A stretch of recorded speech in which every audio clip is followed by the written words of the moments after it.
بسم اللہ الرحمن الرحیم۔ السلام علیکم ورحمۃ اللہ وبرکاتہ۔ ناظرین، آج پیش خدمت ہے محترمہ آمنہ کے قبول اسلام کی داستان۔ قبول اسلام کے یہ روح پرور سرگزشت ماہنامہ حکایت لاہور کے شمارہ فروری مارچ 1980 میں شائع ہوئی تھی اور اسے ستار طاہر مرحوم نے مرتب کیا تھا۔ ڈاکٹر عبدالغنی فاروق نے اس کے پہلے حصے کی تلخیص کی ہے، جبکہ واحد متکلم والا دوسرا حصہ منوعاً ستار طاہر صاحب کے الفاظ میں اپنی کتاب ہم کیوں مسلمان ہوئے میں شامل کیا ہے۔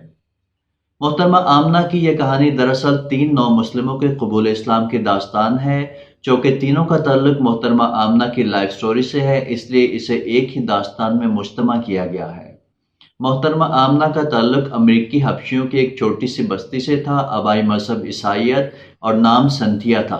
قبول اسلام کے بعد ان کی کوششوں سے سینکڑوں افراد نے منشیات سے توبہ کی اور دسیوں نے دین اسلام قبول کیا۔ ان کے کام سے ان کی بہت شہرت ہوئی۔ اس وقت کے ٹی وی اور اخباروں میں خوب چرچا ہوا۔ آگے ہی مشہور ہیوی ویٹ چیمپئن محمد علی ان سے ملنے آئے اور اس وقت کے صدر امریکہ صدر فورڈ نے وائٹ ہاؤس میں بلا کر ان کی تعریف کی۔ کہانی تھوڑی سی لمبی ہے لیکن بہت دلچسپ ہے، ساتھ رہیے گا اور دیکھیں کہ کیسے اسلام لوگوں کی زندگیاں بدل دیتا ہے۔ تو چلیں شروع کرتے ہیں۔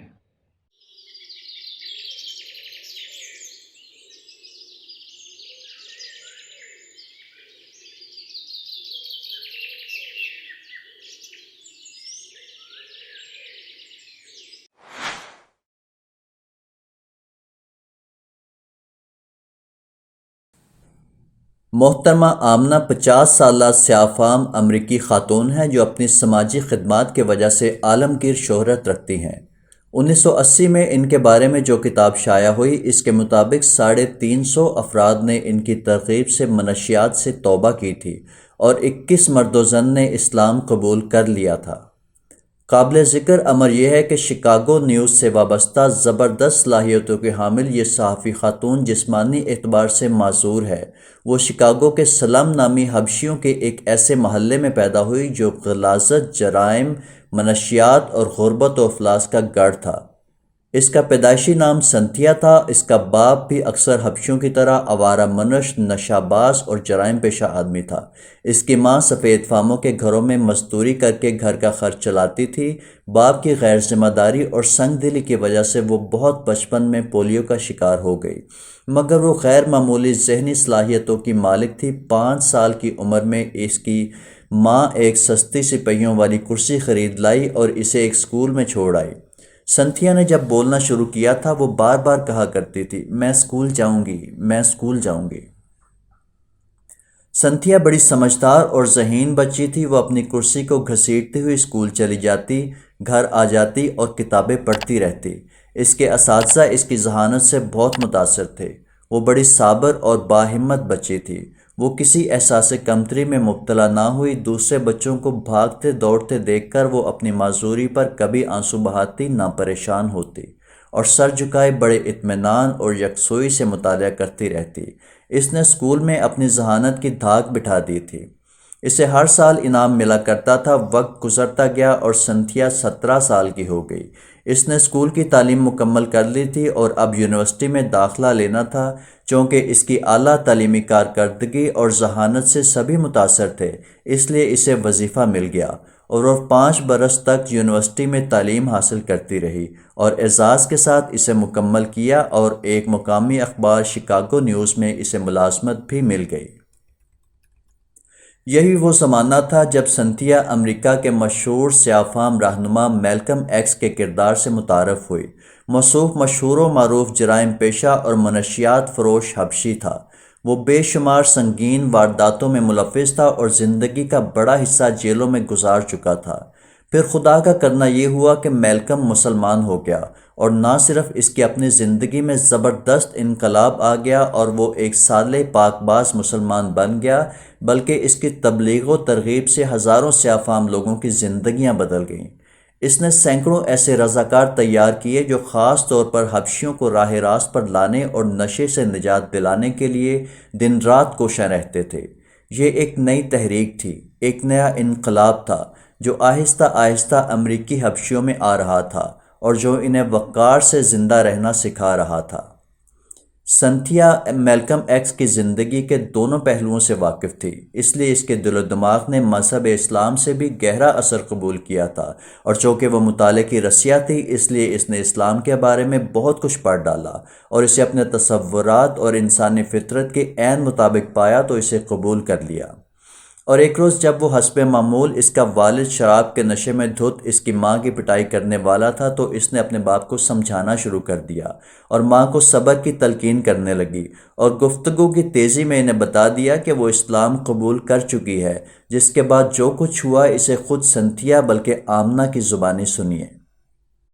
آگے ہی میرے والدین کے لیے مسلمان کا لفظ اجنبی بھی نہ تھا۔ میں نہیں جانتی تھی کہ اسلام اور اسلام کے پیروکاروں کے بارے میں امریکیوں کا رویہ بلا رنگ و نسل کیوں معاندانہ اور مخالفانہ ہے۔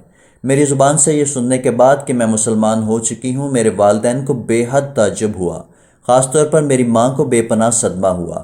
اس کا رد عمل تب بہت پریشان کن تھا۔ میں اسے مظلوم عورت سمجھتی تھی، میرا خیال تھا کہ وہ میرے مسلمان ہونے پر زیادہ واویلا نہ کرے گی، مگر ہوا اس کے برعکس۔ میرے والد کے چہرے پر نفرت، حقارت اور استہزاء کے ساتھ ساتھ بے پرواہی کی جھلک بھی دکھائی دے رہی تھی، مگر میری ماں مسلسل بولتی جا رہی تھی۔ آج جب وہ منظر مجھے یاد آتا ہے تو میں بے اختیار مسکرا دیتی ہوں، لیکن اس وقت میرا رد عمل کچھ مختلف تھا۔ میں یہ محسوس کرنے لگی تھی کہ میں نے اسلام قبول کرنے کا اعلان کچھ جلدی میں کر دیا ہے۔ اس کی وجہ یہ نہ تھی کہ میرے ایمان میں کوئی کمی تھی، بلکہ یہ کہ میں نے یہ فیصلہ کیا تھا کہ جب تک میں مسلمانوں کے پورے طور و اطوار باطنی اور ظاہری طور پر اپنا نہیں لیتی تب تک اسلام لانے کا اعلان نہ کروں گی۔ مگر اس لمحے میں خاصی جذباتی ہو گئی تھی۔ اپنے مسلمان ہونے کا ذکر بڑے جوش اور جذبے سے کر دیا۔ میرے والد بڑبڑاتے ہوئے باہر چلے گئے۔ میری والدہ مجھے سمجھانے لگیں۔ ممی، میں نے کہا، جو ہونا تھا ہو چکا۔ میں جو قدم آگے بڑھا چکی ہوں وہ پیچھے نہیں ہٹا سکتی۔ میری ماں نے اور زیادہ شدت سے مجھے سمجھانا بجھانا شروع کر دیا۔ میں نے ان سے کہا کہ وہ اپنا وقت بلا وجہ ضائع کر رہی ہیں، میں مسلمان ہو چکی ہوں اور اب کچھ نہیں ہو سکتا۔ میری والدہ نے سوچا شاید میں ضد کر رہی ہوں یا جذباتی ہو گئی ہوں۔ انہوں نے اپنا طویل لیکچر ادھورا چھوڑا اور بڑبڑاتی ہوئی باہر نکل گئیں۔ میں مسلمان کیوں ہوئی؟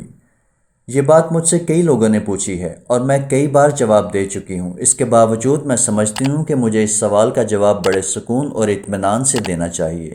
میرے گھریلو حالات، امریکہ میں حبشیوں کے مجموعی حالت سے زیادہ میری معذوری اور اپاہج پن نے مجھے اسلام کی طرف راغب کیا۔ اس کی تفصیل بھی سن لیں۔ ایک اخبار میں کام کرنے کی وجہ سے میں ہر روز میلکم ایکس اور مسلمان ہونے والے حبشیوں کی اصلاحی تحریک کے بارے میں پڑھتی تھی۔ چونکہ پولیو کی وجہ سے میں معذور اور اپاہج ہو چکی تھی اور سوائے مطالعے کی میرا کوئی اور شغل نہ تھا، اس لیے مجھ میں غور و فکر کی عادت بہت بڑھ گئی تھی۔ جب میں پڑھتی تھی کہ میلکم ایکس اور اس کے رضاکار ساتھی لوگوں سے منشیات کی عادت چھڑانے میں کامیاب ہو رہے ہیں تو مجھے بڑی حیرت ہوتی تھی۔ میں سمجھتی یہ صرف ایک خبر ہے جس میں صداقت نہیں، لیکن پھر میں سوچتی کہ یہ خبر کس طرح جھوٹی ہو سکتی ہے اور کس حد تک جھوٹی ہو سکتی ہے۔ آگے ہی میرے پاس میرے اپنے اس سوال کا کوئی جواب نہ تھا، مگر اس زمانے میں نے یہ فیصلہ کر لیا کہ مجھے اسلام کے بارے میں زیادہ سے زیادہ پڑھنا چاہیے۔ میں نے کچھ کتابیں حاصل کر لیں اور پڑھنے لگی۔ ان کتابوں نے مجھے خاصا متاثر کیا۔ جب میں نے یہ پڑھ ڈالیں تو میرے دل میں قرآن پاک پڑھنے کا خیال پیدا ہوا اور میں نے انگریزی میں ترجمہ قرآن کا ایک نسخہ حاصل کر لیا۔ قرآن پاک کے اس ترجمے نے مجھے عجیب طرح کا روحانی سرور بخشا جسے میں بیان نہیں کر سکتی۔ میں سمجھتی ہوں کہ اگر کوئی بھی شخص دلچسپی اور انہماک اور لگن سے قرآن پاک کا مطالعہ کرے تو وہ اس مقدس کتاب کی حقانیت سے متاثر ہوئے بغیر نہیں رہ سکتا۔ قرآن پاک کے مطالعے نے مجھے کئی دن بے چین رکھا۔ میرے دل میں ایک عجیب طرح کا جذباتی مد و جزر پیدا ہو گیا تھا۔ جی چاہتا تھا کہ اب میلکم ایکس سے ملوں، مگر وہ اس شہر سے بہت دور تھے۔ میں نے اخبار کے ذریعے یہ پتہ چلایا کہ یہاں ہمارے شہر میں کون سا ایسا شخص ہے جو مسلمانوں کی رہنمائی کرتا ہے۔ اس کا پتہ مجھے جلد ہی مل گیا۔ میں نے اس شخص محمد یوسف کو فون کیا اور اس سے ملاقات کے لیے وقت مانگا۔ دوسری طرف سے مجھے بڑی ہمدرد اور نرم آواز سنائی دی۔ محمد یوسف نے مجھے کہا کہ میں جس وقت چاہوں اسے مل سکتی ہوں۔ میں نے انہیں بتایا کہ میں کل بعد دوپہر ان سے ملوں گی۔ وقت طے ہو جانے کے بعد میں نے اطمینان کا سانس لیا۔ جب میں اگلے دن محمد یوسف سے ملنے گئی تو وہ مجھے دیکھ کر کچھ پریشان ہو گئے۔ میں نے ان کی پریشانی کا سبب کو بھانپ لیا۔ وہ کسی صحت مند توانا لڑکی سے ملنے کی توقع رکھتے تھے۔ جب انہیں ویل چیئر میں بیٹھی حرکت سے معذور مجھ جیسی لڑکی دکھائی دی تو وہ کچھ پریشان سے ہو گئے، مگر میری مسکراہٹ اور خوش دلی نے ان کی پریشانی کو جلد ہی ختم کر دیا۔ محمد یوسف میری ہی طرح حبشی تھے۔ کبھی ان کا نام جانی بلیگڈن تھا، مگر اب وہ محمد یوسف کے خوبصورت نام کے مالک تھے۔ وہ اس شہر کے مسلمانوں کے سربراہ یا امام تھے۔ وہی مسجد میں نماز پڑھاتے تھے اور وہی قرآنی تعلیمات کا درس دیتے تھے۔ وہ ہمدردی بھرے لہجے میں مجھ سے میرے بارے میں گفتگو کرتے رہے۔ باتوں باتوں میں بڑے غیر محسوس انداز میں انہوں نے مجھ سے میرے اور میرے کنبے کے بارے میں سب معلومات حاصل کر لیں۔ میں نے ان سے پوچھا کہ وہ مسلمان کیوں ہوئے تھے۔ آگے ہی محمد یوسف مسکرا دیے، پھر انہوں نے دھیمے سے بڑے میٹھے لہجے میں جواب دیا، میں اس لیے مسلمان ہوا کہ خدا تعالیٰ کی یہ مرضی تھی کہ وہ مجھے سیدھا راستہ دکھائے۔ ان کا وہ جواب میں آج تک نہیں بھولی ہوں اور زندگی بھر نہیں بھول سکوں گی، کیونکہ میں بھی یہی سمجھتی ہوں کہ اللہ تعالیٰ جس انسان کو سیدھے راستے پر لانا چاہتا ہے، اس کے دل میں اسلام کے لیے محبت پیدا کر دیتا ہے۔ محمد یوسف نے مجھے بتایا کہ وہ بھی حبشیوں کے غریب اور نادار علاقے میں پیدا ہوئے تھے۔ انہوں نے بچپن غربت اور افلاس میں گزارا۔ بڑے ہوئے تو وہ ایک ایسے ہوٹل میں ملازم ہو گئے جہاں انہیں برتن مانجنے کے لیے رکھا گیا تھا، مگر ان سے ایک اور ضروری کام بھی لیا جاتا تھا۔ انہیں کچھ پیکٹ دے دیے جاتے کہ وہ انہیں کسی جگہ پہنچا آئیں۔ اس کام کے عوض انہیں $1-8 انعام میں مل جایا کرتا تھا۔ ایک دن ان کے جی میں آئی کہ اس پیکٹ کو کھول کر دیکھنا چاہیے۔ جب انہوں نے کھول کر دیکھا تو اس میں سے انہیں حشیش ملی۔ انہوں نے یہ حشیش مہنگے داموں بیچ دی اور ہوٹل واپس نہ گئے، مگر ہوٹل انتظامیہ نے انہیں ڈھونڈ نکالا۔ پیکٹ مانگا اور جب پیکٹ نہ ملا تو ان کی خوب پٹائی کی اور وہ کئی دنوں تک بستر سے نہ اٹھ سکے۔ اس واقعے کے بعد وہ گناہوں کی دنیا میں پہنچ گئے۔ 30 برس کی عمر تک انہوں نے ہر برا کام کیا۔ وہ عورتوں کی دلالی کرتے، کعبہ خانوں کی نگرانی کا فرض انجام دیتے، ہیروئن اور دوسری منشیات کا خفیہ دھندا کرتے کرتے وہ خود بھی ان منشیات کے عادی ہو گئے۔ انہیں کئی بار سزا ہو چکی تھی، مگر وہ سزا کے خوف سے بے نیاز ہو چکے تھے۔ ایک بار جب وہ جیل میں تھے تو کچھ لوگ ان سے ملنے آئے۔ یہ رضاکار مسلمان تھے جو قیدیوں میں اسلام کی تبلیغ کر رہے تھے۔ ان کی تبلیغ سے محمد یوسف بے حد متاثر ہوئے اور ان کا جی چاہنے لگا کہ وہ باعزت اور بے فکر زندگی بسر کریں۔ جب وہ جیل سے رہا ہوئے تو خاصے بدل چکے تھے، مگر انہیں زندہ رہنے کے لیے کچھ نہ کچھ کرنا تھا۔ وہ کچھ بھی نہیں جانتے تھے، اس لیے انہوں نے یہی سوچا کہ اب پھر انہیں جرائم کی زندگی بسر کر کے ہی اپنا پیٹ پالنا پڑے گا۔ وہی رضاکار جنہوں نے جیل میں ان کے خیالات کو تبدیل کرنے کی کوشش کی تھی، وہ ان سے ملے، ان کے لیے روزگار کا بندوبست کیا، کچھ نقد رقم دی تاکہ جب تک انہیں تنخواہ نہیں ملتی وہ اس رقم سے گزر اوقات کریں، اور وہ انہیں اپنے ساتھ رکھتے۔ یوں محمد یوسف جو کبھی جانی بلیگڈن تھے مسلمان ہو گئے۔ اسلام کے ساتھ ان کی شیفتگی کا یہ عالم تھا کہ 1 برس میں انہوں نے کلام مجید عربی میں پڑھ لیا تھا۔ اس راہ میں انہیں بہت سی دقتیں اور پریشانیاں پیش آئیں، مگر وہ کسی پریشانی سے نہ گھبرائے۔ قرآن مجید کی تعلیم کے بعد وہ اسلامی قواعد اور طرز زندگی کو اپنانے میں کامیاب ہو گئے۔ 4 سال کے بعد انہیں اس علاقے میں مسلمانوں کا امام مقرر کر دیا گیا۔ امام بننے کے بعد انہوں نے اپنی تگ و دو سے زمین کے لیے چندہ جمع کیا اور وہاں ایک چھوٹی سی مسجد تعمیر کروا دی۔ اس مسجد میں خود انہوں نے اور دوسرے مسلمانوں نے حصہ لیا اور وہ خود مزدوری کرتے اور اس کا معاوضہ نہ لیتے تھے۔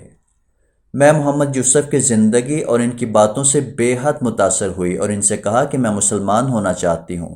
محمد یوسف صاحب نے پہلی بار مجھے بھرپور نظروں سے دیکھا اور بولے، خدا مبارک کرے، مگر مسلمان ہونا بہت مشکل ہے۔ میں ہر مشکل پر قابو پا لوں گی۔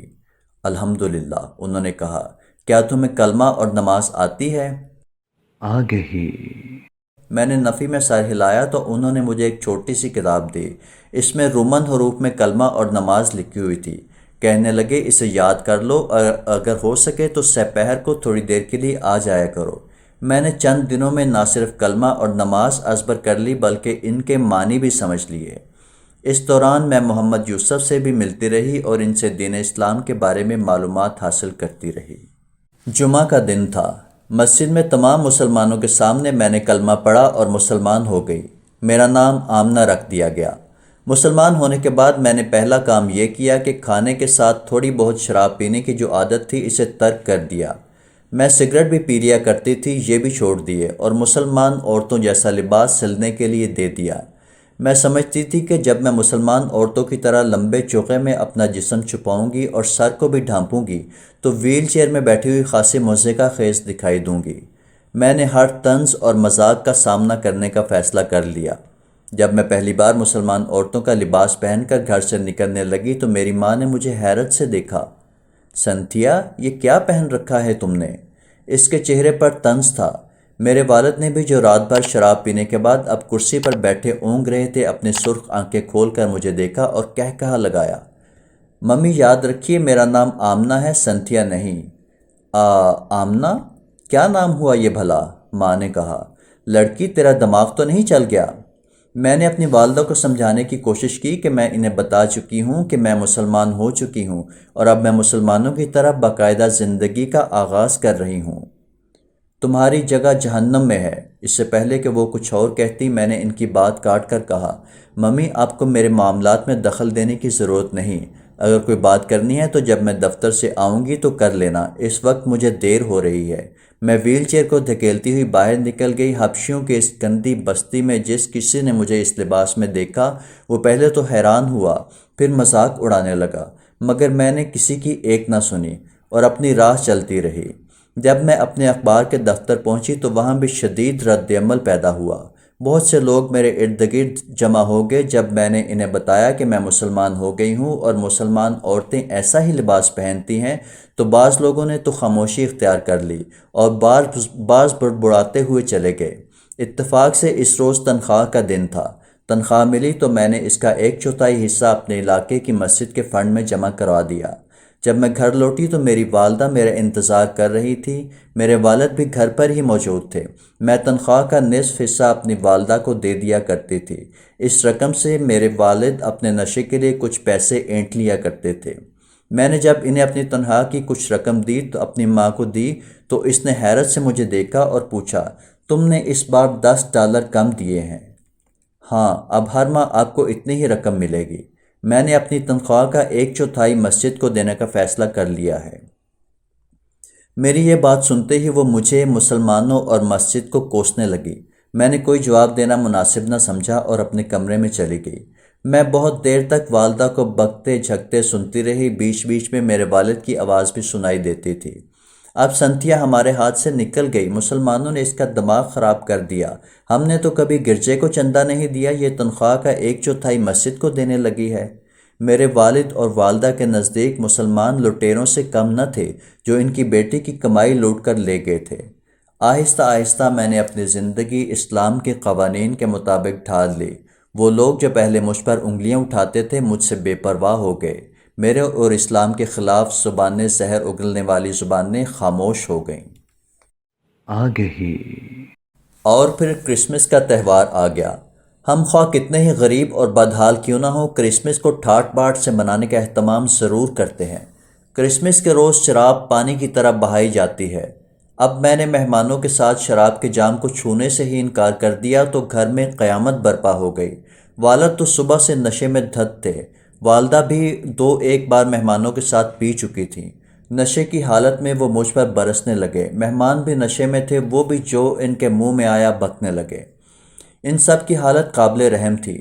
میں نے سوچا کہ مجھے اس کمرے سے چلے جانا چاہیے، مگر جب میں اپنی ویل چیئر کو دھکیل کر جا رہی تھی تو ایک مہمان لڑکا اور میرے والد میرے پیچھے لپکے اور میری ویل چیئر کے سامنے کھڑے ہو گئے۔ راستہ چھوڑ دیں، میں نے کہا، مجھے جانے دیں۔ یہ پی لو پھر چلی جانا۔ لڑکے نے میرے راستے سے ہٹے بغیر شراب کا جام میرے آگے کر دیا۔ میں لعنت بھیجتی ہوں اس پر۔ میرے منہ پر ایک زوردار تمانچہ لگا جو میرے والد نے مارا تھا۔ میرا سر چکرا گیا، آنکھوں میں آنسو آ گئے، مگر میرے والد اور اس لڑکے میں تو جیسے شیطان کی روح حلول کر گئی تھی۔ وہ مجھے پیٹنے لگے، انہوں نے مجھے روئی کی طرح دھنک دیا۔ میں خاموشی سے یہ ظلم برداشت کرتی رہی۔ وہ گالیاں بک رہے تھے، نشے میں ان کے منہ سے جھاگ بہہ رہا تھا۔ جب وہ تھک کر بیٹھ گئے تو میں کسی نہ کسی طرح اپنے کمرے میں پہنچ گئی۔ اس رات میں نے فیصلہ کر لیا کہ مجھے کیا کرنا ہے۔ میرا پہلا رد عمل یہ تھا کہ مجھے امام مسجد محمد یوسف کو اپنی ساری بپتا سنانی چاہیے اور پھر یہ گھر چھوڑ دینا چاہیے، لیکن جوں جوں میرا غصہ اور جوش ٹھنڈا ہوتا گیا میری سوچ بدلتی گئی۔ میں نے سوچا کہ مجھے اپنی پریشانیاں لے کر محمد یوسف کے پاس نہیں جانا چاہیے، ان کا حل خود تلاش کرنا چاہیے اور اپنے والدین کے ساتھ ہی رہنا چاہیے۔ ان کا مجھ پر حق ہے اور میرا بھی یہ فرض بنتا ہے کہ میں ان کی زندگی بدلنے کی کوشش کروں۔ چنانچہ اس روز میں نے ایک اہم فیصلہ کیا اور اگلے روز میں نے اپنے اس فیصلے سے امام مسجد محمد یوسف کو مطلع کر دیا۔ میں نے اخبار کی ملازمت چھوڑ دی اور رضاکار بن گئی۔ مجھے معمولی سا گزارا الاؤنس ملنے لگا۔ جب میرے والدین کو میرے اس فیصلے کا علم ہوا تو وہ بہت سٹ پٹائے۔ وہ یہ سوچ ہی نہ سکتے تھے کہ میں اچھی بھلی ملازمت چھوڑ دوں گی۔ میں نے ان سے کہا کہ وہ فکر نہ کریں، ان کو ان کا حصہ ملتا رہے گا۔ میں اخباروں کے لیے لکھوں گی اور جو معاوضہ مجھے وہاں سے ملے گا وہ میں ان کو دے دیا کروں گی۔ میری اس عملی زندگی کا آغاز اس وقت ہوا جب میں مسلمان رضاکار بن گئی۔ محمد یوسف نے مجھے بہت سی ہدایات دیں اور جس کام کے لیے مجھے چنا گیا تھا اس راہ کے خطرات سے آگاہ کیا۔ وہ مجھے خود بھی اندازہ تھا کہ یہ راستہ بہت پرخطر ہے، مگر اسلام نے مجھے حوصلہ بخشا جس کی وجہ سے میں کسی خطرے کو خاطر میں نہ لا رہی تھی۔ میں جیلوں میں جانے لگی، میں وہاں قیدیوں سے ملتی، ان کے سامنے اسلام کی عظمت بیان کرتی، انہیں زندگی کے گھنونے پہلو دکھا کر ان کو بہتر زندگی بسر کرنے کا مشورہ دیتی۔ کچھ قیدی وقت کاٹنے کے لیے میری باتوں کو توجہ سے سنتے، کچھ میرا مذاق اڑاتے۔ ان میں ایسے بھی لوگ تھے جنہوں نے میری جسمانی معذوری پر بھی کہے لگائے، مگر میں مطلق ہراساں نہ ہوئی، نہ میری ہمت نے جواب دیا۔ ان قیدیوں میں سے ایک حبشی قیدی اربنٹو بھی تھا۔ اس نے میری باتوں سے خاصا اثر قبول کیا اور ایک دن کہنے لگا، تم بڑی باہمت لڑکی ہو، اگر تم واقعی یہ چاہتے ہو کہ برائی کا خاتمہ ہو جائے تو برنارڈو کا خاتمہ کر دو۔ آگے ہی۔ برنارڈو کون ہے؟ میں نے پوچھا۔ برنارڈو اس شہر میں ایک بڑی مافیا فیملی کا سربراہ ہے۔ وہی شخص ہے جو اس شہر میں منشیات کا اجارہ دار ہے۔ اگر وہ نہ ہو تو لوگوں کو منشیات ملے اور نہ وہ ان کے عادی ہوں۔ وہ بڑا خطرناک آدمی ہے۔ آج میں جس حالت کو پہنچا ہوں اس کا ذمہ دار بھی برنارڈو ہے۔ میں برنارڈو سے کیسے مل سکتی ہوں؟ اس نے میرے کان میں مجھے برنارڈو کا پتہ بتا دیا۔ جب میں جانے لگی تو اربنٹو کا لہجہ یکسر بدل گیا تھا۔ وہ ندامت کے ساتھ کہنے لگا، مجھ سے غلطی ہوئی کہ میں نے تم سے برنارڈو کا ذکر کیا۔ تم اس سارے واقعے کو بھول جاؤ۔ تم اندازہ نہیں کر سکتی کہ برنارڈو کتنا خطرناک آدمی ہے۔ مگر میں اس سے ملنے کا فیصلہ کر چکی ہوں، میں نے عزم سے کہا۔ تم اس سے مل کر کیا کرو گی؟ اس نے پوچھا۔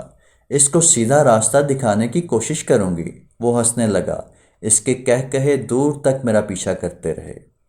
صبح کا وقت تھا جب میں وقت طے کیے بغیر برنارڈو کے عالیشان گھر کے اندر داخل ہوئی۔ اس گھر کو دیکھ کر کوئی بھی شخص اندازہ نہ لگا سکتا تھا کہ اس گھر میں رہنے والا شخص بہت بڑا مجرم ہے۔ تم یہاں کیا کر رہی ہو؟ ایک ملازم نے مجھے روک کر پوچھا۔ وہ میرے لباس اور میری ویل چیئر کو غور سے دیکھ رہا تھا۔ مجھے مسٹر برنارڈو سے ملنا ہے، میں نے کہا۔ تمہیں؟ اس نے کہا لگا کر کہا، مسٹر برنارڈو سے ملنا اتنا آسان نہیں۔ آخر کیوں؟ میں نے کہا۔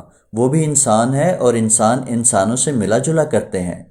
ہم دونوں میں تو تکرار ہونے لگی۔ اسی وقت دیر عمر کا ایک مضبوط جثے والا آدمی ایک کمرے سے باہر نکلا اور غصے میں بولا، یہ کیا ہو رہا ہے؟ شور کیوں مچا رکھا ہے؟ ملازم نے اس شخص کے سامنے سر جھکا کر کہا، یہ لڑکی آپ سے ملنے پر اصرار کر رہی تھی۔ مجھ سے؟ اس نے پوچھا۔ کیا کام ہے؟ میں آپ سے علیحدگی میں بات کرنا چاہتی ہوں، میں نے کہا۔ برنارڈو نے کچھ تعجب سے میری طرف دیکھا، پھر ملازم کو وہاں سے جانے کا اشارہ کیا۔ جب ملازم چلا گیا تو برنارڈو نے بڑی نخوت سے کہا، میں اس طرح کسی سے ملاقات نہیں کرتا۔ تم معذور ہو اس لیے میں رک گیا ہوں۔ کہو میں تمہاری کیا مدد کر سکتا ہوں؟ میں نے اس کی طرف دیکھا اور اس کی آنکھوں میں آنکھیں ڈال کر کہا، مسٹر برنارڈو، کیا واقعی آپ اس معذور لڑکی کے کسی کام آنا چاہتے ہیں؟ اس نے جواب دینے سے پہلے کچھ سوچا، پھر مسکرا کر کہا، ہاں، کہو میں تمہاری کیا مدد کر سکتا ہوں؟ میں نے پھر اس کی آنکھوں میں آنکھیں ڈال دیں۔ میں نے محسوس کیا کہ مسٹر برنارڈو کچھ بے چینی محسوس کر رہا ہے۔ وہ میری نظروں سے نظریں چرا رہا تھا۔ مسٹر برنارڈو، میں نے کہا، اللہ تعالیٰ نے آپ کو سب کچھ دیا ہے، اب آپ کو ہدایت کی ضرورت ہے، سچی ہدایت۔ لڑکی، میں نہیں جانتا تم کون ہو، میرا وقت بہت قیمتی ہے، 2 منٹ میں اپنی بات ختم کرو۔ میں نے جب بات شروع کی تو برنارڈو کا چہرہ طیش اور غصے سے سرخ ہو گیا۔ اس نے غصے کو دبا کر کہا، تم پاگل ہو، نکل جاؤ یہاں سے۔ تمہیں کس نے بتایا ہے کہ میں یہ کام کرتا ہوں؟ میں تمہیں اور تم کو یہ بتانے والے کو زندہ نہیں چھوڑوں گا۔ میں نے بڑے اطمینان سے کہا، آپ کے غصے اور جوش سے ہی ظاہر ہو جاتا ہے کہ مجھے آپ کے بارے میں جو اطلاع ملی ہے وہ درست ہے۔ تم بکتی ہو، چلی جاؤ یہاں سے۔ مجھے تمہارے اپاہج ہونے کا خیال آ رہا ہے، ورنہ میں جانتی ہوں مسٹر برنارڈو، آپ طاقتور ہیں اور سارا شہر آپ کے چنگل میں پھنسا ہوا ہے۔ تو تم چاہتی کیا ہو؟ برنارڈو نے گرج کر کہا۔ میں چاہتی ہوں کہ آپ خلق خدا کے فائدے کے لیے اپنا یہ دھندا چھوڑ کر کوئی اور کام کریں۔ اگر آپ سے یہ ممکن نہیں تو پھر مجھ معذور لڑکی پر کرم کریں اور مجھے ہر روز اپنی 5 منٹ اپنی ملاقات کا وقت دے دیا کریں۔ وہ حیرت سے میرا منہ تکنے لگا، پھر اس نے کہہ کہا لگایا اور بولا، تم ضد کی بڑی پکی ہو، تم کل پھر آ سکتی ہو اسی وقت۔ آگے ہی میں وہاں سے نکلی تو بے حد مطمئن تھی۔ برنارڈو اطالوی نژاد تھا، دل کا کھلا، اس کو زندگی میں شاید ہی مجھ سا کوئی انسان ملا ہو۔ وہ میری ذات میں دلچسپی لینے لگا۔ ایک دن کے بعد دوسرا دن وہ مجھے ہر روز بلاتا، مجھ سے باتیں کرتا، 5 منٹ کی گفتگو کا دائرہ پھیل کر گھنٹوں تک پہنچ گیا۔ میں اس کے سامنے انسانوں کی بدحالی کا ذکر کرتی، منشیات کی تباہ کاریاں بیان کرتی اور اسلام کی حقانیت کا ذکر کرتی۔ آہستہ آہستہ اس کے خیالات میں کچھ لچک پیدا ہونے لگی۔ آمنہ، ایک دن اس نے مجھ سے کہا، میں نہیں جانتا کہ تم کون ہو، مسلمان کیا ہوتے ہیں، مگر میں ایک بات جان گیا ہوں کہ تم انسان کی نفسیات کو خوب سمجھتی ہو۔ اسلام انسانوں کا مذہب ہے، ایک مکمل دین ہے۔ مکمل دین، میں نے جواب دیا۔ اس لیے اسلام مسلمانوں کو انسانی نفسیات پر گہری نظر رکھنے کی تلقین کرتا ہے۔ میں نے محسوس کیا کہ اب میں جب بھی اس سے ملنے جاتی ہوں تو وہ کچھ بے چینی محسوس کرنے لگتا ہے۔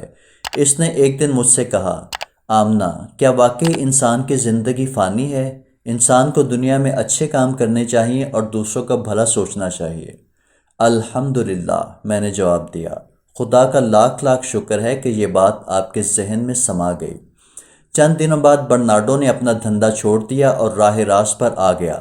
اس نے بلا ہچکچاہٹ قبول کر لیا کہ وہ مافیا کا رکن ہے۔ اس نے مافیا کے سربستہ رازوں کو کھول کر رکھ دیا۔